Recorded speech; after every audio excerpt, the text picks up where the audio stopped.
Assalamualaikum warahmatullahi ta'ala wabarakatuh. Bismillahirrahmanirrahim. Alhamdulillahi rabbil alamin. Wassalatu wassalamu ala ashrafil anbiya'i wal mursalin, sayyidina wa habibina wa qudwatina Muhammadin sallallahu alaihi wasallam wa ala alihi wa sahbihi wa man tabi'ahum bi ihsanin ila yaumiddin. Assalamu tasliman katsiran bi rahmatika ya arhamar rahimin. Qala rabbi shrah li sadri wa yassir li amri wahlul 'uqdatam min lisani yafqahu qawli. Subhanaka la ilma lana illa ma 'allamtana innaka antal alimul hakim. Wala haula wala quwwata illa billahil aliyyil azim. Wala haula wala quwwata illa billahil aliyyil azim. Wala haula wala quwwata illa billahil aliyyil azim. Nawaitu ta'allum wa ta'lim, nawaitu tadzakkura wa tadhkir wa naf'a wal intifa' wal ifadata wal istifadah wal hatha 'ala tamassuki bi kitabillahi wa sunnati rasulih wa du'a ila al huda wal dalalata 'ala al khair ibtigha'a wajhillahi wa mardatihi wa qurbihi wa thawabihi subhanahu wa ta'ala.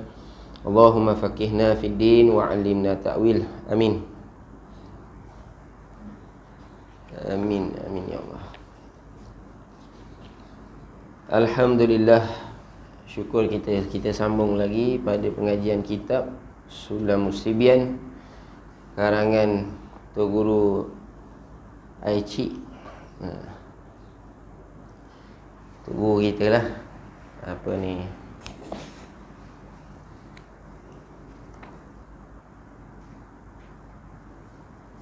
Tok Guru Haji Cik, panggil ayah cik. Pada muka surat berapa? Muka surat 20. Betul?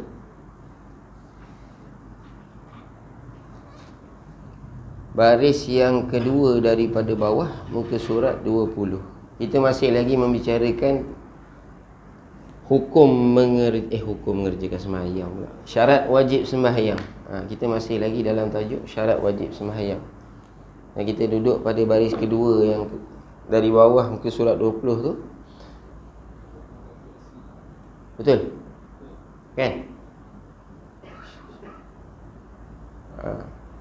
Syarat wajib sembahyang.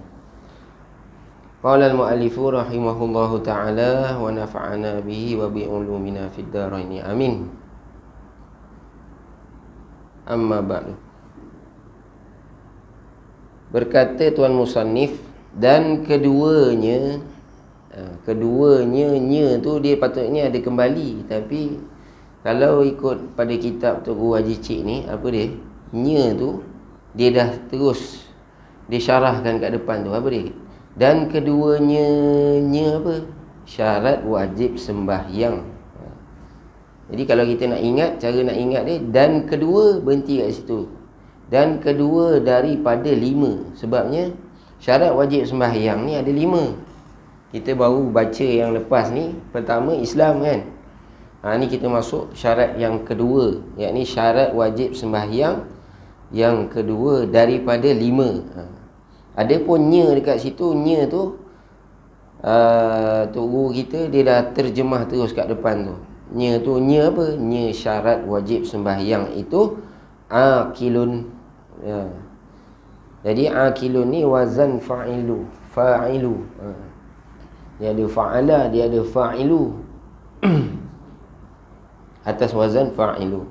Jadi aqilun, dia ada alif, ain alif. Ini nahu lah. Kita tak nak ni lah, saja nak ingat. Aqilun. Apa syarat wajib dia? Yang kedua, yakni orang yang berakal. Syarat wajib sembahyang itu berakal. Jadi bila kata berakal, maka tiada wajib sembahyang atas orang yang hilang akal. Tu jawab depan tu. Maksud kata apa? Bila kata akal termasuk dalam syarat wajib sembahyang, maka tiada wajib. Dia panggil maka tu maka tafri'. Tiada wajib sembahyang atas orang yang hilang akal. Ada qaid lagi kat depan tu. Apa dia? Orang yang hilang akal ni dengan tiada sengaja. Tu baca kitab tua macam tu lah. Jadi bila kata hilang akal ni, dia terbahagi kepada dua. Pertamanya kita nak bahas satu, hilang akal terbahagi kepada dua. Satu, hilang akal tiada sengaja. Sebab dalam kitab dah tulis qaid dia dengan tiada sengaja. Satu lagi, hilang akal dengan jalan sengaja. Jadi hilang akal, kita ambil dulu hilang akal yang tiada sengaja ni. Apa dia? Dengan tiada sengaja ni, pertamanya seperti orang yang mabuk. Mabuk minum, hilang akal tiada sengaja ni. Tiada sengaja ni mudah. Tiada sengaja ni orang yang hilang akal dengan sebab gila. Jadi gila tu dengan maksud, gila tu ada orang yang gila sengaja, ada yang gila tak sengaja. Bahagi dua pula. Jadi hilang akal dengan tiada sengaja ni seperti hilang akal atas sebab gila. Kita ambil gila lah contoh. Ataupun hilang akal juga termasuk dalam takrif hilang akal ni apa dia? Pitam. Orang yang pitam ni dikira hilang akal. Lain daripada pitam, disebut orang yang mabuk. Mabuk ni kena dobek sikit. Tiada sengaja sebab mabuk ni apa? Sebab dia tak sengaja, kan? Biasanya makan ulam kita makan, ulam temulawak kita makan ulam, biasa tak mabuk. Hari tu bantainya kan, sepinggan dia balun ulam. Mabuk sampai hilang akal. Mabuk tu mabuk apa? Mabuk sampai sehingga hilang akal.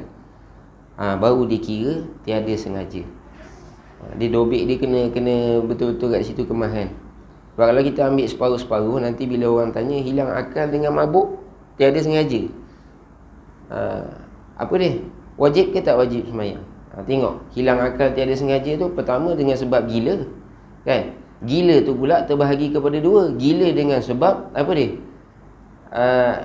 Tak sengaja, dan gila dengan sebab sengaja. Gila dengan sebab tak sengaja tu apa dia? Gila keturunan dia panggil. Contoh seorang ni, dia lapis keempat. Generasi dia ada 4 dah. Dia ni kira lapis yang keempat lah. Tapi sampai dekat dia ni, dia tu gila. Sebab apa? Sebab keturunan dia, lapis yang pertama dulu ni pernah ada apa? Belah pak saudara dia gila. Contoh. Jadi lapis kedua tak kena, lapis ketiga tak kena, kena sampai kat dia lapis keempat gila. Ni gila sebab keturunan. Jadi gila sebab keturunan ni termasuk dalam gila yang tiada sengaja. Dia tak sengaja. Dia tak boleh buat apa. Bukan atas dia punya ikhtiar. Memang gila tu sebab keturunan. Itu satu. Adapun gila dengan sebab sengaja, gila sebab sengaja ni lain pula cerita dia. Kita sekarang tengah cerita pasal tiada sengaja. Tu Apa lagi gila yang tak sengaja? Hilang akal dengan jalan tak sengaja ni. Macam mana tuan-tuan? Contoh kata koma tu pitam lah kot. Koma dengan pitam sama lah kan. Koma tu bahasa kita kan. Pitam. Contoh kata kita ambil orang yang kena bius. Bila orang kena bius ni, dia sengaja ke tak ada sengaja? Bius. Sebab dia tahu dia nak kena berubat kan. Jadi dia masuk dalam hilang akal yang tiada sengaja. Tiada sengaja, kan? Bukan ikhtiar dia. Tapi sebab apa? Sebab dia nak berubat. Jadi dia masuk dalam tiada sengaja. Sebab apa nak kena tahu juga ni? Sebab dia termasuk dalam syarat wajib sembahyang. Jadi bila kat sini ni, kebiasaannya orang akan tanya soalan-soalan macam ni. Bila tanya soalan macam ni, kita nak kena tengok dia duduk dekat mana. Yang keduanya, hilang akal dengan jalan sengaja. Orang yang hilang akal dengan jalan sengaja ni, pertama kita ambil juga apa dia? Hilang akal dengan jalan sengaja ni, dia gila atas jalan sengaja gila. Tadi gila dengan sebab keturunan. Adapun gila dengan jalan sebab sengaja jadi gila. Contoh macam mana? Macam orang gila isim. Orang gila menuntut ilmu. Ilmu tak tahulah, ilmu ni ada banyak kan. Ilmu hitam pun ilmu juga. Jadi ilmu yang dia belajar ni menyebabkan apa? Dia terlampau zauq, kan? Semayang, puasa apa semua, tapi dia gila.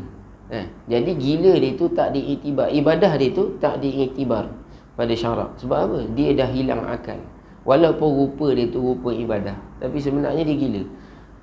Dia hilang akal dengan sengaja. Belajar jadi gila. Jadi hilang dengan jalan sengaja ni wajib apa? Wajib sembahyang tu tetap ada hukum taklif atas dia. Jadi hilang akal dengan sengaja ni tak terangkat hukum taklif atas orang ni. Jadi maksudnya apa? Kita boleh faham apa? Wajib qada. Wajib qada sembahyang. Tu tujuan dia. Tu bila hilang dengan jalan sengaja.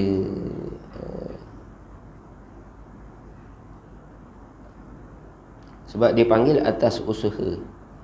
Maka wajib apa? Wajib dia qada sembahyang dia. Seperti gila isim lah. Orang gila isim beza dengan orang yang gila keturunan. Jadi kalau mabuk ni tuan-tuan, kan, mabuk ni dia kena tengok hilang akal ke tak hilang akal. Hilang akal atau tak hilang akal. Kecuali orang yang memang minum arak tu cerita lain lah. Tapi kalau mabuk dia kena takrif, dia kena habiskan, menghabisi. Apa dia? Mabuk tu sehingga hilang akal ke tak hilang akal. Jadi baru kita pergi kepada sengaja atau tak sengaja. Kalau sengaja, wajib apa? Wajib dia qada. Wajib dia qada sembahyang. Boleh faham tuan-tuan? Nampak Okey, itu dua lah. Secara umumnya dua. Hilang akal dengan sengaja, dengan jalan tak sengaja. Satu lagi dia panggil bukan hilang akal, dia panggil tertutup akal. Orang yang tertutup akal ni, kan? Orang yang tertutup akal, contoh seperti orang yang tidur. Jadi orang yang tidur ni termasuk dalam kategori orang yang tertutup akal. Dia tak bahas sengaja atau tak sengaja. Dia sebenarnya bahas haram atau tak haram. Itu atas bahasan haram atau tak haram. Haram apa? Haram dia meninggalkan solat ataupun tak haram. Bila dia tidur dalam keadaan dia tak sedar, dia panggil tu bukan ikhtiar dia. Sebab itulah orang yang tertidur tak dikira wajib. Kewajipan solat tu, kewajipan taklif, hukum taklif tu tak ada atas dia ketika dia tidur.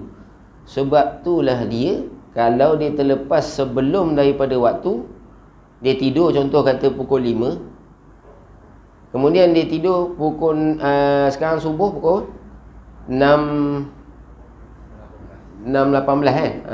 6.18 dia tidur pukul 5, kemudian 6.18 pukul 7.30 ataupun pukul 8.30 ataupun pukul 10.30 dia baru terjaga, kan? Jadi isu dia apa? Isu dia haram atau tak haram. Dari segi wajib qada ataupun qada ataupun tak perlu qada, tak. Dia memang tak ada isu tu. Apa isu dia? Dia memang wajib qada. Jadi kalau dia tinggal tu dengan sengaja atau tak sengaja, tu bukan isu. Isu dia apa? Haram dengan tak haram. Kalau dia tinggalkan tu dengan tak sengaja, apa dia? Dia tidur pukul 5 tadi, dia bangun pukul 10.30 kan? Itu dia panggil tak sengaja. Jadi dia wajib qada, tetap juga dia wajib qada sembahyang.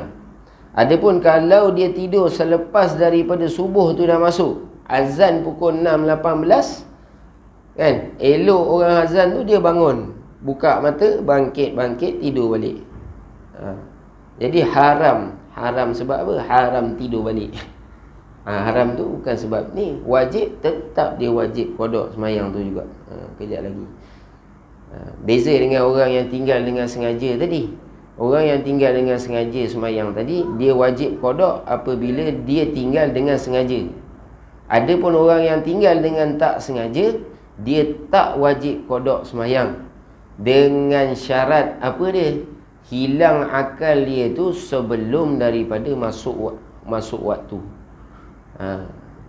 Contoh macam ni lah, dia hilang akal, gila. Tapi gila dia tu selepas daripada masuk waktu zuhur. Bila masuk waktu zuhur, Kan? Baru 2 minit masuk waktu zuhur, tengah-tengah ambil semayang, kan?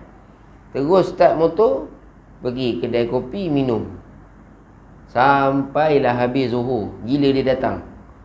Pergi duduk kat kedai kopi. Kita kata gila lah.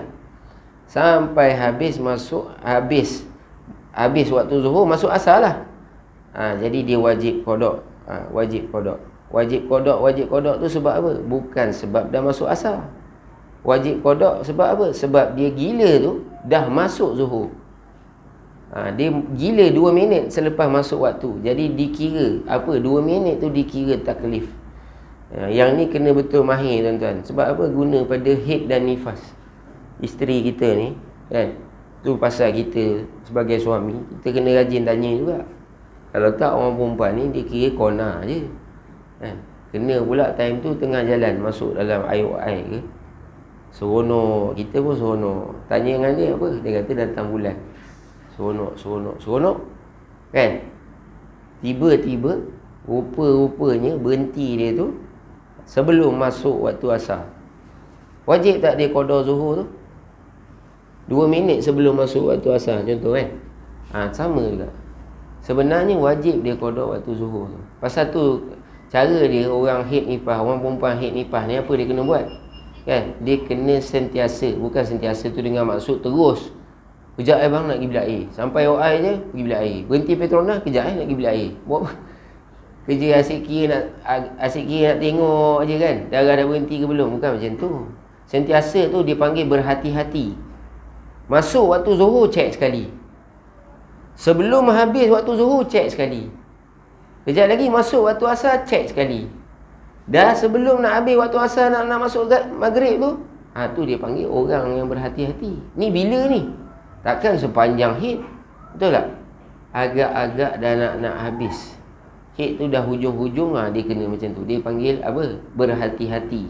Berhati-hati. Nak tengok dah berhenti belum? Dah berhenti belum? Sebab yang dia berhenti tu, kalau dia berhenti 5 minit ataupun dia berhenti setengah jam lah kita ambil, kan? Dia ni jenis orang yang memang berhati-hati. Setengah jam sebelum habis waktu tu, dia cek, tak ada.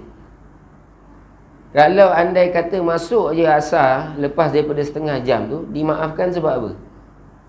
Betul tak dia dah tengok? Faham tak?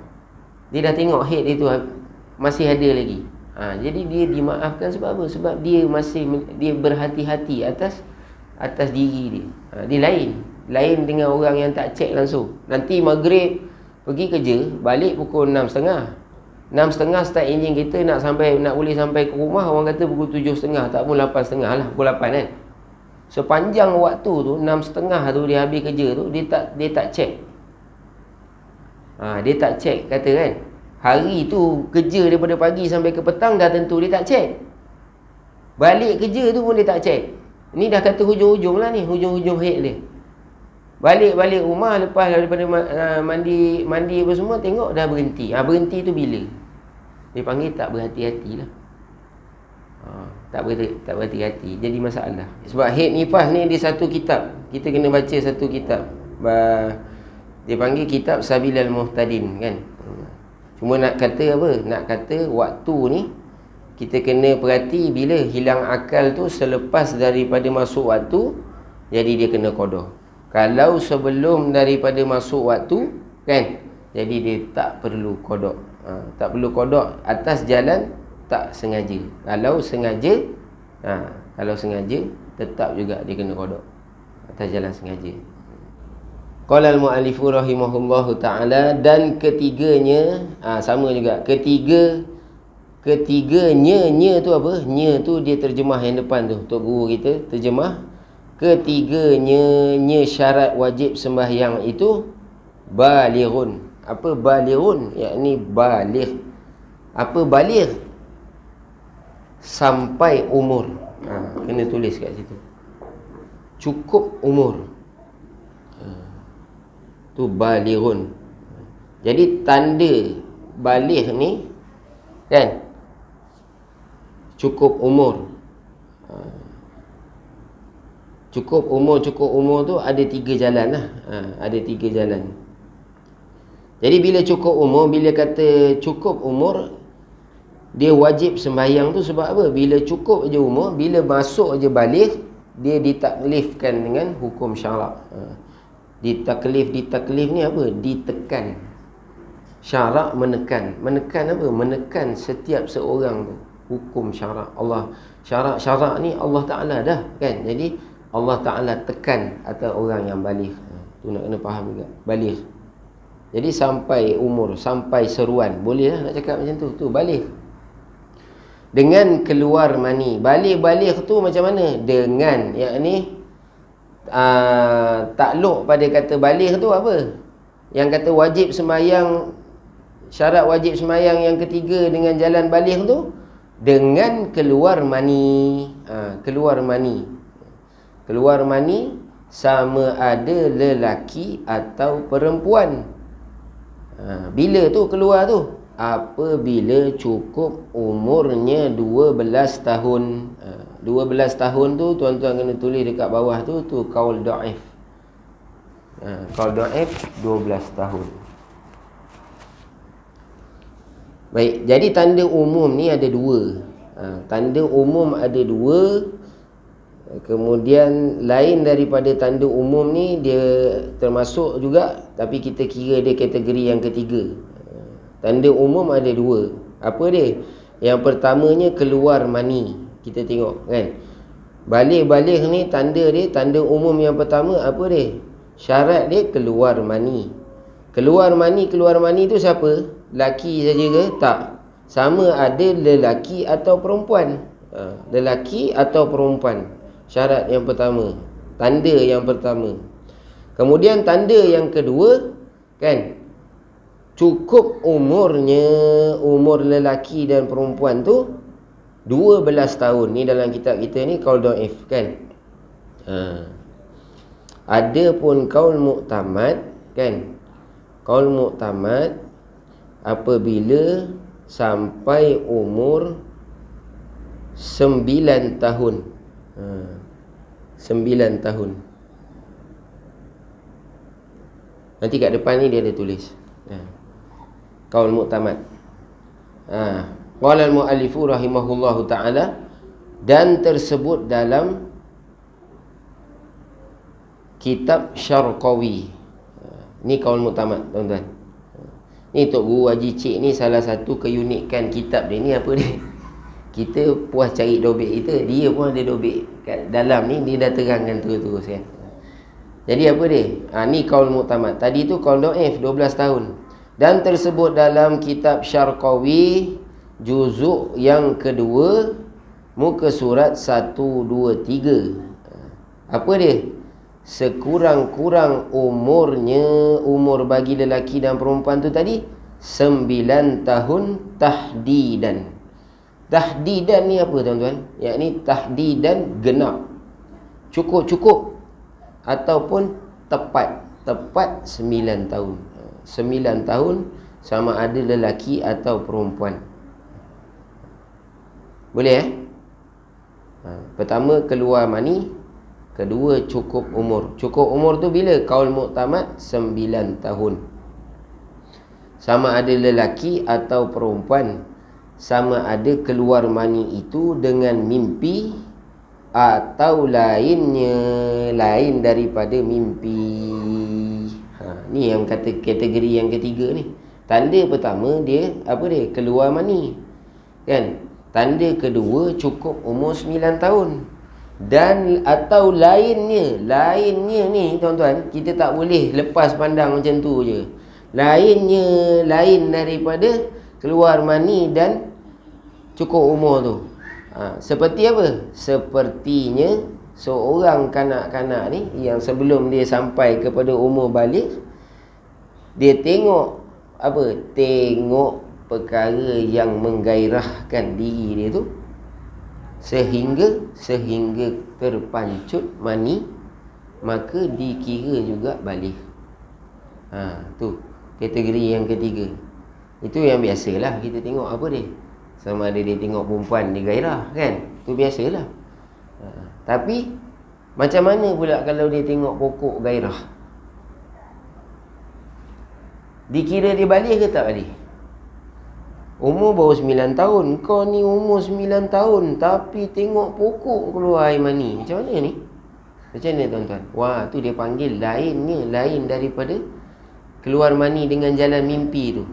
Jadi jika keluar mani dengan jalan gairah, gairah macam mana? Gairah tengok kereta. Tengok kereta sampai mani keluar, kan? Tetap dikira balik. Tu kena. Tapi syarat dia apa? Syarat dia mesti cukup umur 9 tahun. Kalau kata lagi 2 minit baru nak masuk umur dia 9 tahun, kan? Tiba-tiba keluar mani. Keluar mani tu lagi, kita ambil 2 minit ataupun 2 jam lah. Kita ambil yang 2 jam ataupun sejam. Dekat sangat dah nak umur dia nak sampai 9 tahun. Tiba-tiba keluar mani tu atas jalan yang lain. Lain daripada apa? Lain daripada mimpi. Balik ke tak balik? Tak balik. Tak dikira balik. Jadi cukup umur dan keluar mani penting. Mana tengok kalau kita ada anak, kan, perhati elok-elok. Lagi lain daripada ni macam mana? Lain ni termasuklah apa tuan-tuan? Sekiranya keluar mani tu apabila cukup umur dia 9 tahun dengan jalan onani sekalipun, dikira balik budak. Atas jalan onani sekalipun, jadi dia ni dikira balik. Bila balik, apa dia? Wajib sembahyang. Kewajipan sembahyang tu ada atas dia. Taklif, dia panggil bakul zimah atas kepala dia tu ada. Dosa pahala tu dah dikira dah atas dia. Jadi kita mak ayah ni ada berat lah sikit. Tu kat depan tu dia tulis mas'alatun. Jadi masalah kat sini Tuan Guru bawa apa dia? Jika keluar air yang ada sifat air mani daripada kanak-kanak yang belum cukup umurnya 9 tahun. Ni dia dah sebut lah apa yang kita sebut tadi. Kalau keluar air mani tu, kan, dengan jalan apa? Dia keluar air mani ni, dia ada sifat, dia ada ciri-ciri dia. Pasal tu dia sebut jika keluar air yang ada sifat. Sifat tu apa? Sifat tu ciri. Yang ada ciri air mani daripada kanak-kanak, keluar tu daripada kanak-kanak yang belum cukup umurnya 9 tahun, maka ni jawab jika, maka iaitu najis, jadi najis tuan-tuan. Air yang keluar tu, kan, tapi air yang keluar tu ada ciri-ciri air mani. Ada ciri-ciri air mani, tapi keluar dia tu, kan, budak tu umur belum lagi cukup 9 tahun.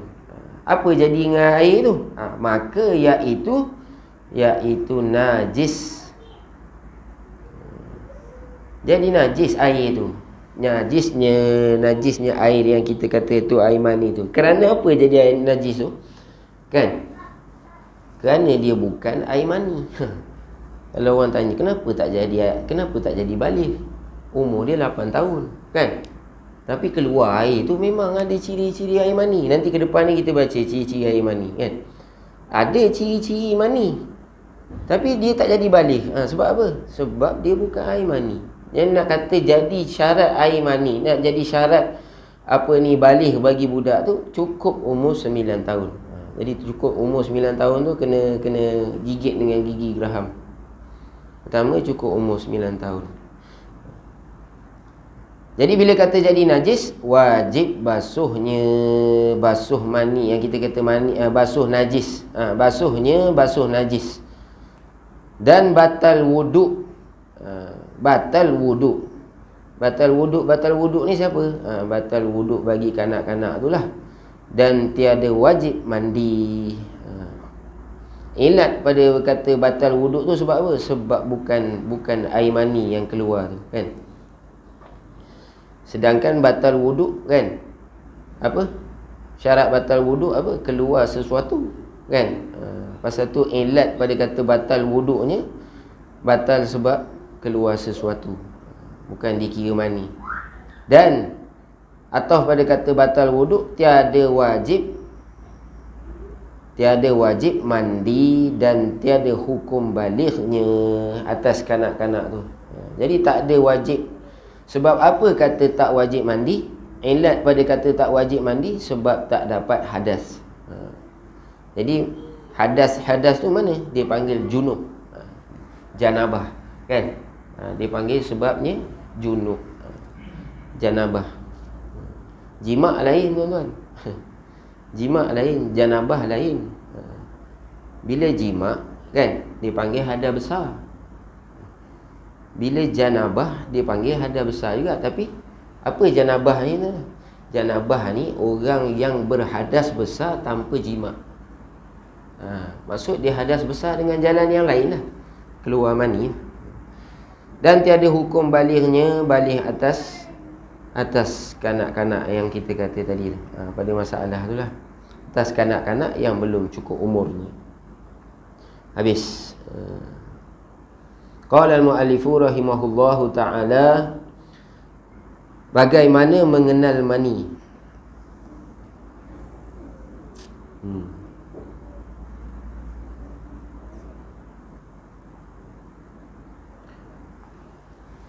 Bermula dikenal mani itu, bermula dikenal, yakni bermula dikenal ciri-ciri khusus bagi mani itu dengan salah satu daripada 3 sifat. Bermula dikenal mani, yakni bermula dikenal akan ciri-ciri khusus mani. Kenal ciri khusus tu mana? Dengan salah satu daripada 3 sifat. Jadi nak kenal mani ni ada 3 ciri.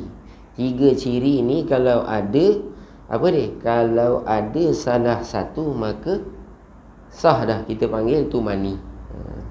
3 ciri tu. Pertama daripada 3 ciri mani, apa dia? Keluar mani dengan jalan terpancar-pancar. Tu dalam Quran kita baca apa dia? Mimma indafi'. Tu terpancar-pancar tu. Tu bahasa terpancar-pancar, bahasa kitab.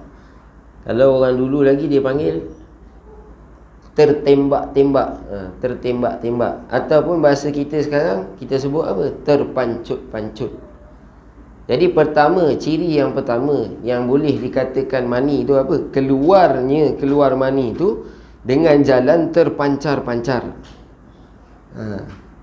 Terpancar-pancar tu pula takluk pada kata terpancar-pancar tu dengan warna apa-apa sekalipun. Tak kira yang keluar tu warna merah ke, warna biru ke, kan? Tu dia kata syarat. Syarat mengenal mani. Bagaimana kita nak kenal mani tu? Dia termasuk ada 3 ciri dia. Mesti ada sifat ni. Jadi kat sini pertama sekali yang nak tekan sebenarnya apa? Warna ke terpancar-pancar? Terpancar-pancar tu. Pasal tu dia kata dengan, kan? Terpancar-pancar dengan warna apa-apa sekalipun. Tak kira keluar warna apa sekalipun. Dan jikalau ataf ghayah, dia kata apa? Dan jikalau dengan tiada lazat. Dahlah keluar tu warna biru, kita kata, kan? Lepas tu bila keluar tak ada pula lazat, tak ada pula syok, tak ada pula apa kita kata. Tuan-tuan sebut katalah, kan? Kalau bahasa kita dia panggil steam lah. Tak ada pula steam. Macam tu. Saya mengaji pun tu guru sebut macam tu. Tak ada syok, tak ada steam, sampai tergelak gitu orang. Ingat lagi. Tak ada syok, tak ada steam, tak ada lazat dia panggil tiada lazat. Dan tiada baunya, bau bagi mani tu. Oh, mani ni ada bau. Tu tanda mani tu ada bau. Dan tiada baunya mani tu sekalipun. Jadi bila keluar tu, ciri yang pertama terpancar-pancar. Terpancar-pancar tu apa? Kan? Kalau terpancar-pancar tu warna dia keluar tu warna lain daripada kebiasaan. ataupun terpancar-pancar tu dengan tiada lazat, ataupun terpancar-pancar tu dengan tiada bau, maka dapat satu syarat. Dapat tanda kata ini mani, ada ciri mani. Sebab apa? Sebabnya warna bagi mani ni, warna dia warna putih ghalib bagi lelaki. Adapun perempuan dia putih ke kuningan sikit. Tu bagi perempuan. Dia ada beza warna kan. Jadi lazat dengan bau tu tak diambil kira tuan-tuan. Dobik kat bawah tu. Lazat. Apa lagi? Bau, warna. Tak diambil kira untuk ciri yang pertama. Keduanya apa ni? Ciri kita mengenal mani tu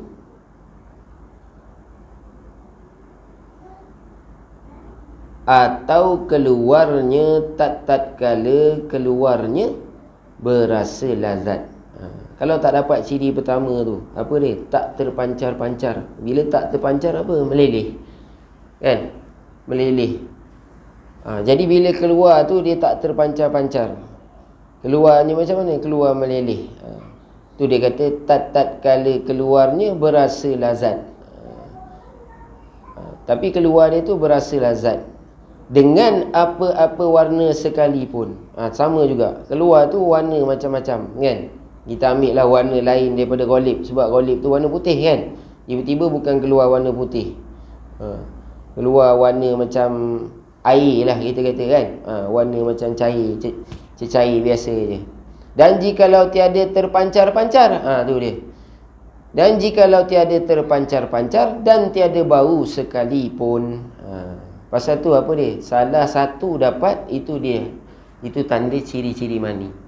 Bila kita tanya kan, keluar tadi macam mana? Terpancar-pancar. Lepas tu tanya warna. Kita nak sekalikan semua, tak boleh, tak payah tuan-tuan kan. Satu je dapat pun dah dikira ciri mani. Tu ada tanda, ada sifat bagi mani. Jadi yang kedua macam tu lah. Apa dia? Keluarnya tu tatkala keluarnya berasa lazat. Berasa lazat dengan maksud tak terpancar, dia meleleh. Jadi dikira juga termasuk dalam sifat mani. Sebab apa berasa lazat ni tuan-tuan? Sebab dia ada perasaan. Tu berasa lazat tu kan. Perasaan sedap, perasaan syok ada. Tu tanda kuat kata mani. Ketiga dalam kita mengenal mani ni apa dia? Ketiga sifat mani itu, betul tak? Dengan ada baunya, bau mani. Ada bau tu macam mana? Seperti tepung gandum. Jadi bau mani ni seperti bau tepung gandum. Tapi tepung gandum balik ni jangan tuan-tuan buka pula peti ais, buka ambil tepung gandum cium depan bini.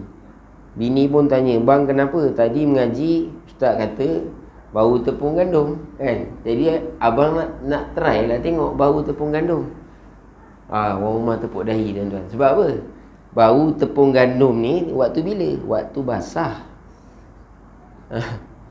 Bukan bau tepung gandum kering-kering tu ambil bau, masuk pula dalam hidung, bantai bersin sampai besok pening orang rumah bagi Panadol. Jangan kan. Jadi bau tu bau bila? Bau dia ketika basah. Tu bau dia. Bau apa? Bau tepung gandum. Tu dia tulis kat depan tu. Yang tu sifat. Sifat bagi apa? Sifat bagi tepung gandum. Tuan-tuan kalau tengok kitab ni lama-lama boleh baca. Sebab apa? Yang ni dia panggil nahu jawi lah. Nahu jawi. Dia nak tunjuk pada kata sifat tepung gandum tu. Apa dia? Yang diuli waktu basah. Tu kena dobik kat bawah. Tu Tok Guru saya belajar. Tok Guru tulis. Yang diuli hendak buat roti. Tu dia kata waktu basah tu. Waktu nak buat roti tu, waktu kita dah rendam dengan air tu, tu baru dia keluar bau dia. Bila tu hendak diuli hendak buat roti tu? Pada waktu basahnya, basah tepung tu.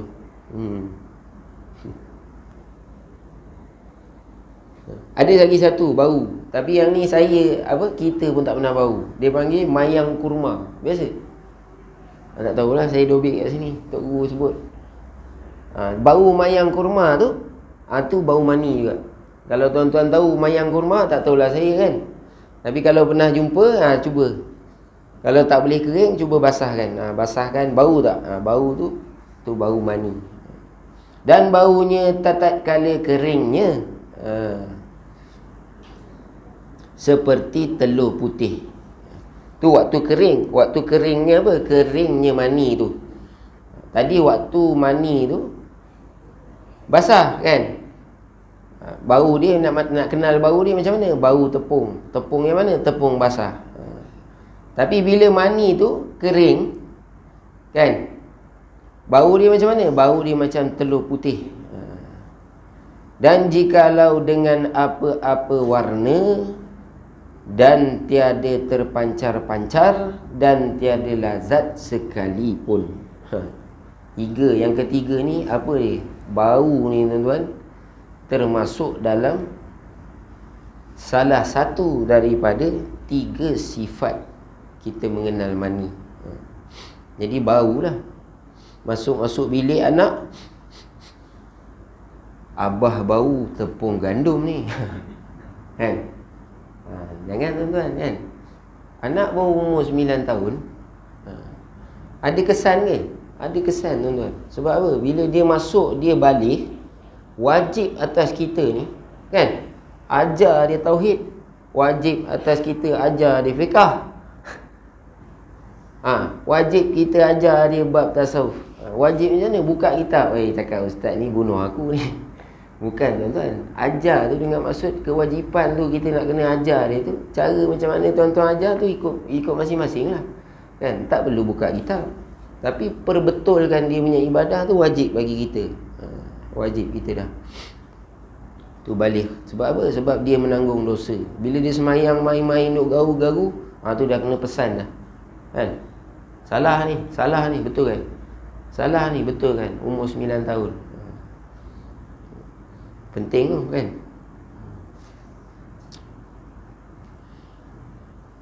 Maka wajib mandi. Jadi kalau dah keluar macam tu, perkara yang paling penting sekali apa? Dah masuk bilik anak tu, bau-bau ada, ataupun tengok-tengok dekat dengan pintu, nak buka pintu bilik tu, ni apa benda ni kan? Tengok ada apa, tanda-tanda mani kan, contoh kan. Kena tanya tu tuan-tuan. Sebab apa? Dia pula tak tahu cara mandi. Kena ajar dia mandi. Tu kata kena ajar tu. Wajib. Maka wajib mandi. Wajib mandi hadas. Intaha sabil. Tu diambil daripada kitab Sabilal Muhtadin, karangan Syekh Arsyad Banjari. Dengan kita ni, kitab tu dah 200 tahun lah. 200 tahun lebih dah tuan-tuan dikarang kitab Sabilal Muhtadin. Jadi kalau orang yang nak mengaji bab haid nifas untuk isteri ni kan, yang wajib sebenarnya suami. Wajib atas suami. Buka kitab dia akan tulis wajib atas suami, bukan wajib atas isteri. Isteri dah tentulah dia wajib, dia ada darah. Wajib belajar, wajib atas suami. Suami pun kena tahu. Bukan kata isteri je, suami pun kena tahu pasal haid nifas. Nak ambil tu kena cari orang yang boleh baca kitab Sabilal Muhtadin. Sebab kitab tu ibarat dia tinggi. Dia macam kitab Matlaq. Kitab Matlaqul Badrain. Tinggi, ibarat dia tinggi. Dia banyak khazaf. Kita baca tu banyak perkataan yang dihilangkan. Macam ni kita baca kan, Tugu Haji Cik apa, dia dah bantu kita banyak. Tu uniknya kitab ni kan. Tapi tinggi tak? Tinggi tuan-tuan. Ambil daripada kitab Arab. Kitab Sulam Musibian ni, Tugu Haji Cik kitab kutip daripada kitab-kitab besar. Apa? Bila dia masuk dalam ni, perkara yang kita tak pernah jumpa tu kan, ke depan ni kita kena letak dalam kepala kita, apa dia? Tak mustahil. Sebab apa? Sebab kita tak pernah mengaji. Jadi kalau tuan-tuan jumpa contoh apa? Pegang batal wuduk tu dengan pegang apa? Di antara perkara yang batal wuduk tu, pegang zakar, kan? Batal wuduk. Pegang telur batal. Dalam ni dia terang. Baik bergaduh kan. Orang kata pegang telur pun batal. Ngaji tak. Lepas tu datang baca kat surau, orang dengar. Lepas tu bila kita bawa kitab, kita baca, dia bening. Siapa yang bening? Bukan orang yang datang mula-mula tu. Jemaah yang bening. Bila bening, mulalah. Ustaz ni salah ni. Salah tu salah apa? Nak kena tengok salah apa. Kan? Kalau salah, kena tengok. Kita mengaji dengan kitab, betul kan yang dalam tu? Nampak tak? Tapi bila orang syarah macam tu je ceramah, ni kebiasaan ni, bila ceramah aja dia ikut dan sebut. Dan sebut, kita kata macam tu. Kita balik ambil beramal. Ambil beramal tu ambil daripada mana? Ceramah ke baca kitab? Dia lain. Tu beza dia. Intaha sabilal muhtadin. Habis. Boleh sikit lagi Apa habis ni? Air banyak juga ni. Sikit lagi. Dan alamat baligh, apa dia alamat? Tanda-tanda baligh tu, tanda-tanda khusus bagi baligh tu tertentu pada perempuan jua itu. Apa dia? Bagi perempuan haid, apabila umurnya 9 tahun takriban. Dan ni dan ataf tuan-tuan. Dan ataf. Ataf pada kata mana ni? Ataf pada kata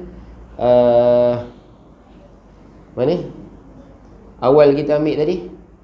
Baligh. Wajib sembahyang itu baligh. Tu dia. Dan ataf pada kata wajib. Wajib sembahyang itu syarat yang ketiga dia apa? Baligh, kan? Cukup umur. Tetapi mana? Tertentu pada perempuan. Pada perempuan jua. Pada perempuan jua tu mana?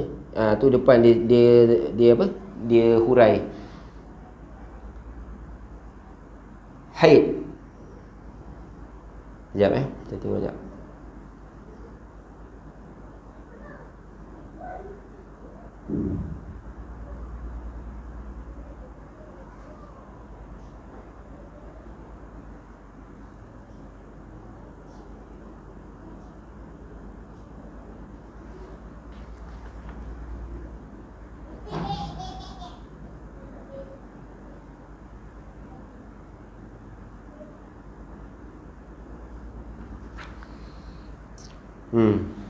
Baik.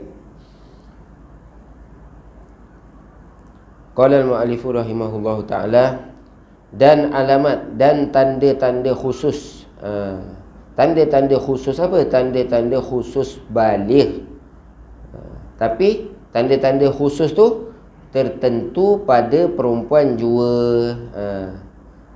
Tertentu pada perempuan jua itu haid, apabila umurnya 9 tahun takriban. Jadi tanda baligh lagi satu, yakni tertentu pada perempuan. Apa dia? Perempuan yang keluar haid apabila umurnya 9 tahun takriban. Dia tahdidan yang kita baca awal-awal tadi tu tepat. Tu makna tahdid. Tahdidan dengan maksud genap. Dengan maksud cukup. Masuk je 9 tahun, kan? Apa? 0.001 saat. Masuk aja. Itu dia panggil tahdidan. Cukup 9 tahun. Maka syarat wajib kat situ. Apa syarat wajib? Dengan keluar mani, tuan-tuan. Sekurang-kurang umurnya 9 tahun. Sekurang-kurang umur 9 tahun tu keluar tanda. Jadi sekurang-kurang tu bila? Sekurang-kurang tu apabila cukup umur dia 9 tahun tahdidan. Tu qaid pula. Apa? Keluar tanda, keluar mani. Keluar tu dengan jalan mimpi atau lainnya. Tu yang pertama tadi. Dan yang keduanya apa? Dia keluar tanda juga. Bagi baligh, tanda baligh, tapi tertentu pada perempuan. Yang ni tertentu pada perempuan juga itu haid. Bila keluar tanda haid, dia bukan pakai kaedah tahdidan.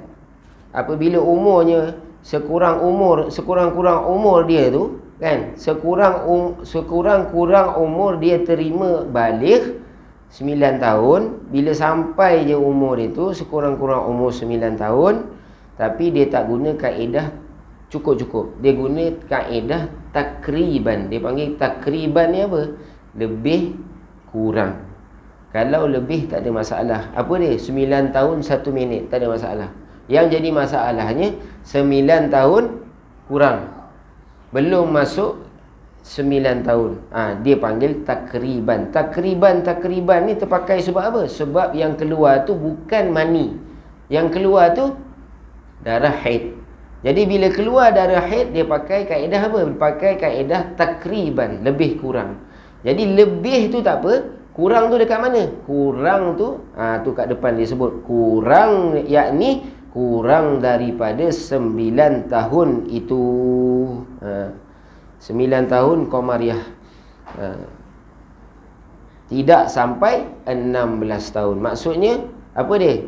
Kurang daripada 9 tahun itu tidak sampai 16 hari 16 malam.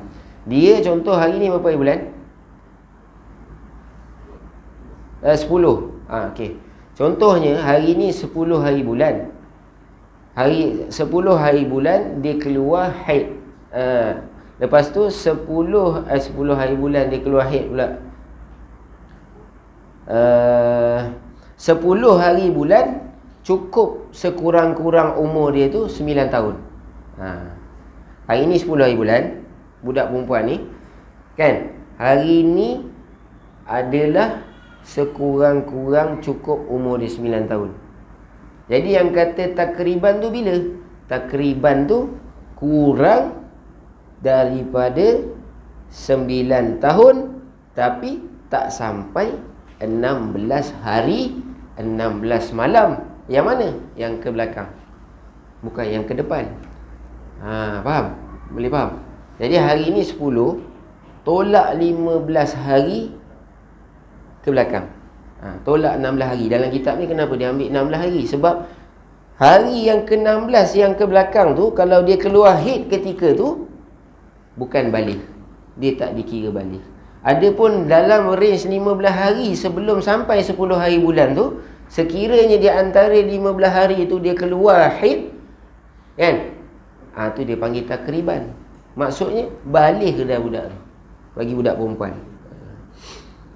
Tu dia tulis, adapun jika tiada keluar mani dan tiada haid, tiada keluar mani dengan tiada haid ni dikira pada sekurang-kurang suci haid 16 hari, yakni sekurang-kurang 15 hari lagi tak sampai 9 tahun. Macam kita cakap tadilah. Adapun jika tiada keluar mani dan tiada haid, yakni tiada tanda, tak keluar, tak ada tanda, maka apabila cukup umurnya 15 tahun, apabila cukup umurnya 15 tahun, sama ada lelaki atau perempuan atau khunsa di sisi mazhab Syafi'i dan di sisi mazhab Hanafi, cukup umurnya Allahu Akbar. Lagi sekali. Adapun jika tiada keluar mani dan tiada haid, macam mana kalau tak ada keluar mani? Apa? Umur sekurang-kurang 9 tahun tak ada keluar mani, umur sekurang-kurang 9 tahun tak ada keluar haid, sekurang-kurang tu tak keluar apa-apa tanda kan? Maka apabila cukup umurnya 15 tahun, sampai pula umur dia tu dah nak cecah 15 tahun, tak ada juga apa-apa tanda, sama ada lelaki atau perempuan kan, tak keluar apa-apa tanda, atau khunsa pun tak keluar juga, jadi dikira apa? Cukup 15 tahun tu dikira dia baligh di sisi mazhab Syafi'i. Dan di sisi mazhab Hanafi cukup umurnya 18 tahun. Tu orang nak ikut mazhab Hanafi lah kan, mazhab Syafi'i. Jadi mazhab Hanafi ni kalau kita tanya umur berapa kan, dia kata 16, belum balik. Macam tu je tuan-tuan, belum balik. Sebab di sisi mazhab Hanafi 18 tahun, sisi kita mazhab Syafi'i apa dia? 15 tahun. Habis. Boleh faham tuan-tuan? Dan wajib atas ibu bapa. Ini apa ni, info tambahan lah, kan? Info tambahan kita baca sikit. Dengan pukul 9 kita berhenti. Sebab apa? Sebab saya nak ambil yang keempat je, nanti mudah kita nak ambil balik. Dan wajib atas ibu bapa, ni info tambahan. Wajib atas ibu bapa, wajib tu, dan nenek-nenek. Bukan kata mak bapak aja, nenek pun sama juga. Apa dia wajib tu? Menyuruh anak cucunya. Nenek dan ibu bapa tu tadi dengan sembahyang. Suruh-suruh tu bila? Apabila mumayyiz dan cukup umurnya 7 tahun. Ni tadi cerita pasal baligh. Ni dia tambah, info tambah apa dia? Mumayyiz. Mumayyiz ni apa? Tanda. Tanda ni. Kena kita ajar dia bila umur dia cukup 7 tahun. Dia ada lagi kat situ apa dia? Macam mana kita nak tahu kata budak ni 7 tahun tu dia dah mumayyiz, kan? Dengan dia dapat membezakan perkara-perkara yang buruk, dia boleh basuh kencing berak, dia boleh istinja, tu tanda kata dia tu dah mumayyiz, kan? Tu kata tanda dia dah mumayyiz. Kalau sampai umur dia 9 tahun dia masih lagi tak boleh bezakan kencing berak, apa dia tuan-tuan? Ini tanda anak tu ada masalah. Sampai 9 tahun tak boleh lagi berak, ambil najis main, kan? Jadi budak kalau dia sampai umur 9 tahun dia ada masalah. Sebab apa? Dia mumayyiz pun belum lagi. Sedangkan mumayyiz tu sekurang-kurang umur mumayyiz tu 7 tahun. Sekurang-kurang umur. Dan wajib atasnya, atas ibu dan bapa dan nenek tu tadi, mengajar aqaidul iman. Aqaidul iman wajib ajar apa? Ajar akidah, ajar rukun iman, ajar apa? Tentang Islam dan perkara-perkara yang bersangkut dengan sembahyang, bab fiqh. Bukan bab akidah aja, bab fiqh pun kita kena ajar. Tu bila ni tuan-tuan? Umur dia mumayyiz, umur dia 7 tahun. Jadi kalau kita ada anak kita umur 5 tahun, kan? Kalau 5 tahun tu dia boleh beza, kan? Istinja dia, basuh berak, basuh kencing dia boleh beza, kan? Ataupun dia boleh baca Quran tu lagi terbaik lah, kan? Itu dah dikira mumayyiz lah. Boleh ajar lah. Start daripada tu. Cuma kita ni dunia kebiasaannya mula ambil budak belajar umur 7 tahun. Tu biasalah, ambil pada ghalib kanak-kanak. Adapun ada juga yang tak ghalib. Ada juga yang 5 tahun dia dah mumayyiz dah nampak dia matang dah. Jadi dah start kena ajar lah. Dan dipukul akan kanak-kanak tu tadi. Pukul ni apa dia? Bagi ajaran. Kita ajar je dia, bukan pukul tomoy tuan-tuan. Lama kata dalam kitab suruh pukul 7 tahun, kan? Dah mumayyiz, kita pun tomoy anak kita. Jenuh saya tuan-tuan. Bukan, bagi ajar je. Apa? Buat tu kerana Allah Ta'ala. Jadi 7 tahun ni biasanya kalau tok guru dia sebut apa? 7 tahun ni kita sergah dia. Bukan sergah menjerit, kita sergah dengan benda ni, kan? Ketuk lantai, ketuk dinding, kan? Ketuk kapet, macam tu. Bukan rotan, pegang rotan. Masuk umur 10 tahun baru rotan. Jadi pukul akan dia atas meninggal ia akan sembahyang. Meninggal ia kanak-kanak tu akan sembahyang apabila mumayyiz. Tu dah kena kita apa? Pegang rotan kalau dia tinggal sembahyang. Maksudnya nak bagi tahu apa tuan-tuan? Kita ni biasa pagi keluar pergi kerja, balik malam. Anak kita yang kecil tu kena pesan dengan orang rumah kita. Yang kita nampak dah mumayyiz tu kena pesan dia. Masuk waktu suruh dia sembahyang. Pesan macam tu. Tak kira lah. Biasa bukan kita, atuk jaga cucu.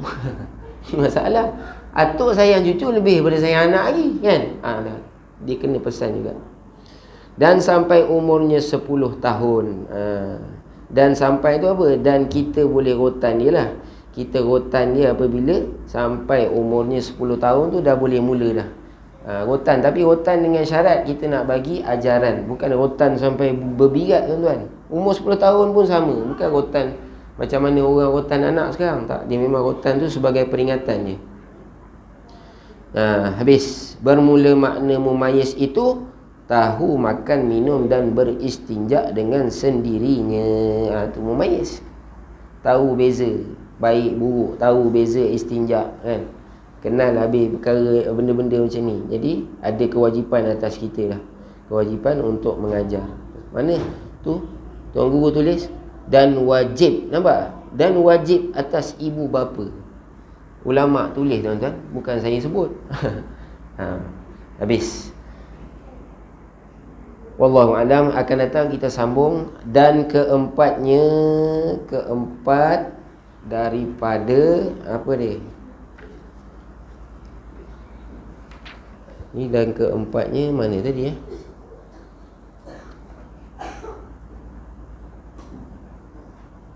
Keempatnya daripada syarat wajib sembahyang tu. Dan keempatnya syarat wajib sembahyang itu suci daripada haid dan nifas. Wallahu a'lam wa ilmuhu wa'tam. Ada silap salah apa ni kita muzakarah tuan-tuan saya ni dobek saya kecil sangat tu yang jadi payah tu. Kita tutup dengan tasbih kafarah dengan suratul Asr. Subhanakallahumma wa bihamdika asyhadu an la ilaha illa anta astaghfiruka wa atubu ilaik. Bismillahirrahmanirrahim. Wal 'asri innal insana lafi khusr illa alladhina amanu wa 'amilus solihati wa tawasaw. Assalamualaikum warahmatullahi ta'ala wabarakatuh.